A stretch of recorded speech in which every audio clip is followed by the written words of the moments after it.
মিনাসান কনিচিওয়া global এইডের ধারাবাহিক Japanese class থেকে আমি খালেদ হাসান মুন্না আপনাদের স্বাগতম জানাচ্ছি। আজকে আমরা ছোট্ট দুটা গ্রামার শিখব, যেগুলো আপনারা খুব সহজে আয়ত্ত করতে পারবেন। কিন্তু আমার 3 বছর জাপানে থাকার অভিজ্ঞতা থেকে বলতে পারি, এগুলো দৈনন্দিন জীবনে জাপানিজরা খুব বেশি ব্যবহার করে থাকে। আসুন দেখি গ্রামার দুইটা কি।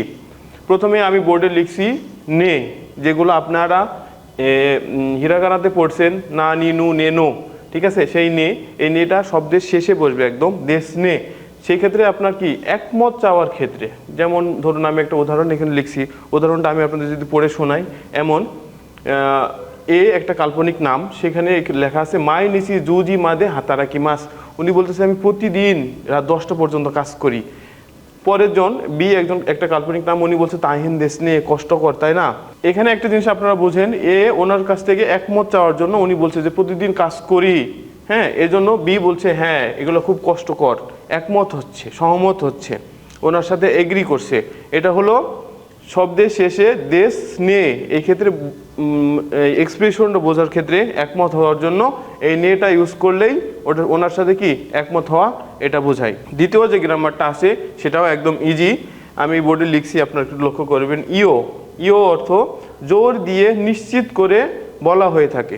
কোনো কিছু আপনি যখন নিশ্চিতভাবে জানেন যে এটা না ওটাই হবে, সেই ক্ষেত্রে এই শব্দের শেষে একদম মানে বাক্যের শেষে এই ইওটা ব্যবহার করা হয়। যেমন আমি আপনাদের এখানে একটা লিখছি, কোনো দেনসা ওয়া টোকিও মাদে ইকিমাস্কা, মানে এই ট্রেনটি টোকিও পর্যন্ত যাবে কি। নিচের জন্য একজন বলছে ইয়ে সুগিনো দেশিও, মানে পরেরটা। ধরুন আপনি কোনো জায়গায় যাবেন, আপনি জানেন না যে এই বাসটা ওই পর্যন্ত যাবে কি না, একজনের কাছে নিশ্চিতভাবে আপনি জানতে চাচ্ছেন যে এই বাসটা কি ওই পর্যন্ত যাবে, পরের জন বলতেছে যে হ্যাঁ ওই পর্যন্ত যাবে। আবার বাংলাতে অনেক ক্ষেত্রে বলি যে মোটামুটি আজকে বৃষ্টি হবে কি, আপনি আরেকজন ওই যে আবহাওয়া বার্তা দেখে বলল যে হ্যাঁ 100% বৃষ্টি হওয়ার সম্ভাবনা আছে, তখন সেই ক্ষেত্রে বাক্যের শেষে এই ইওটা ব্যবহার করা হয়। ইও মানে আপনার নিশ্চিত হয়ে জোর দিয়ে কোনো কিছু বলা, আর নে হলো আপনার একমত হয়ে কোনো কিছু বলা। যেমন ধরুন এখানে আছে নে টানি সম্পর্কে আরেকবার যদি আমি একটু বলি, যেমন একটা বন্ধু আরেকটা বন্ধুকে বলছে নিহঙ্গ মুজুকাশি, মানে কি জাপানিজ ভাষাটা কঠিন।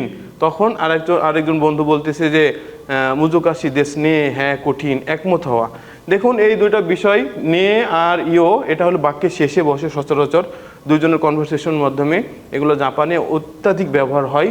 এগুলো মোটামুটি একদম ইজি, আপনারা যদি মনে রাখেন তাহলে জাপানি ভাষা আপনাদের জন্য আরও বেশি ইজি হয়ে যাবে, আরও বেশি সুন্দর মনে হবে, সহজ মনে হবে।